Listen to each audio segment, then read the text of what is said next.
In this video, I'd like to talk about some of the render settings that I generally optimize a little bit or like to tweak the most for different results. Now, I've got my render settings over on the right here, and I'm mainly going to be talking about the render settings in the sampling and light path settings. I'm a GPU render guy. I have a fairly powerful GPU workstation, so that has multiple GPUs in it. But some of this stuff is quite important to know kind of what it does to your render more from a visual point of view than from an optimization point of view. I wanted to touch on this because a lot of people tend to sort of stick in some default values and never change them, and it could be good to understand what some of this stuff does. So the first thing I'm going to do is, these are fairly default Blender render settings or cycles render settings, and I'm going to hit F11 here and go to the first slot, and I've rendered the scene beforehand just to show you exactly what's going on. So I've got 512 samples that I've rendered, and this took about 2 minutes to render. Now I've got a very basic scene. I've got some red, a red sort of plasticky material here. I've got a white glossy material here, and I've got some glass spheres here. Now this is not the best scene to show you sort of how to eliminate noise or fireflies, but that's not really what this is about. It's more about some of the effects that the tools that you use to do so have on the visual aspect of your scene. So if I go back to the window here, one of the first things that you might find if you're looking up stuff on the internet, and that people might tell you when you're working with samples, is that you can clamp stuff down, clamp colors down to reduce fireflies, or sometimes even to reduce a little bit of noise in some edge cases. And that's exactly what I did for the second render, but I went a little bit too far just to show you what happens when you do so. So if I set this to 1 and 1, I changed the sampling pattern here as well to correlated multi-jither.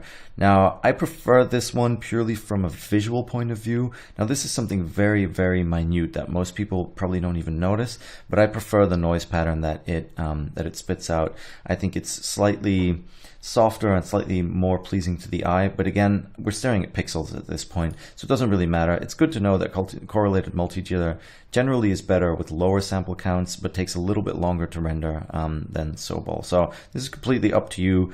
The default of Sobol is fine in like 99.9% of the cases. There's really not that much reason to change it.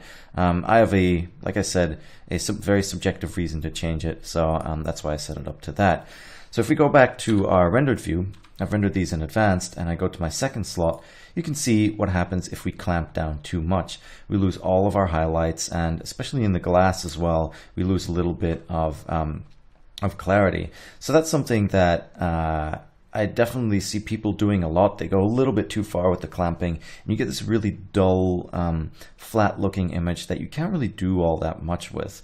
So what do I do to alleviate that in case I have to use clamp?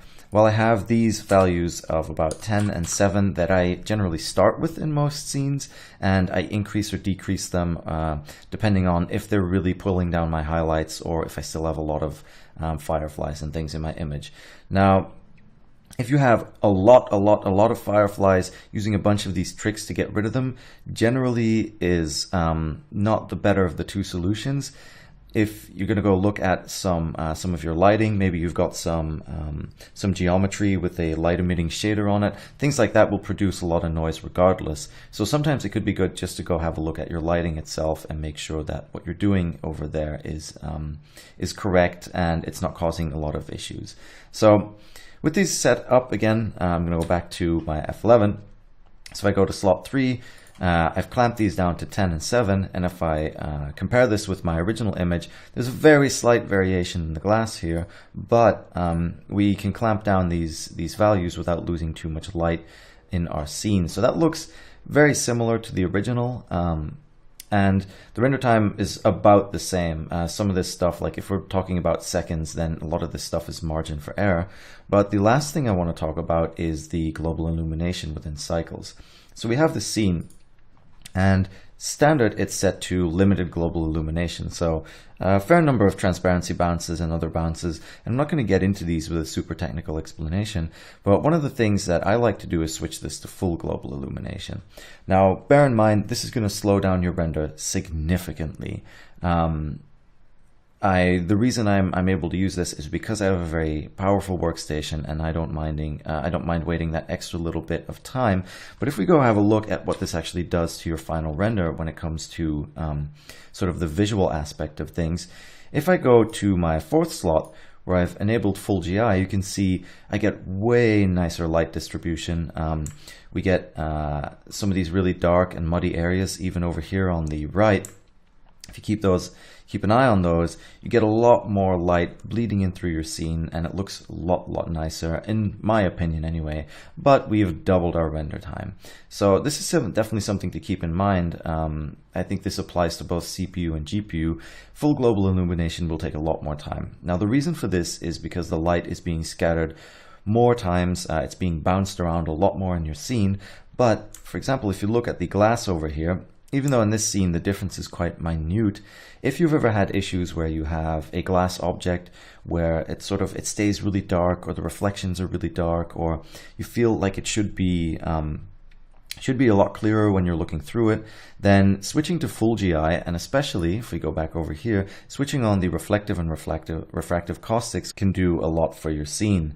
Bear in mind though, these caustics are definitely one of the main cases of fireflies in your image, so it'll really vary depending on your scene if you're able to use these or not. Now you could use limited global illumination and still enable the caustics, and it still gives you a little bit of a light boost in your reflections. Now the object I have here is a worst case scenario.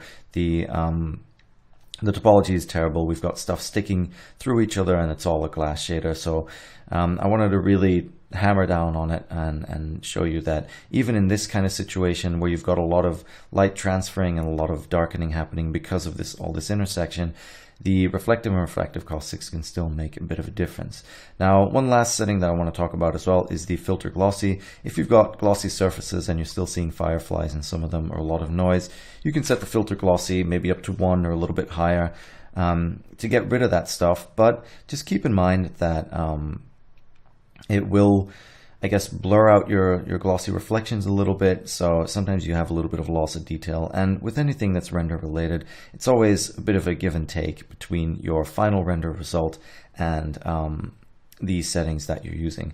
Now I'm just going to go back to the beginning, to the very first slot. So these are the default settings, and what we ended up with is a render that obviously it's twice as slow, but in my opinion, if you get a render where you don't have a lot of contrast just yet, it gives you a lot more space in compositing to do things with it, and to add contrast if needed. It's always easier to add contrast than it is to remove it, so in that case this is quite nice. Now again, we did double the render time, so it's something to keep in mind, but don't just listen to what one person says on the internet. Try this stuff out for yourself.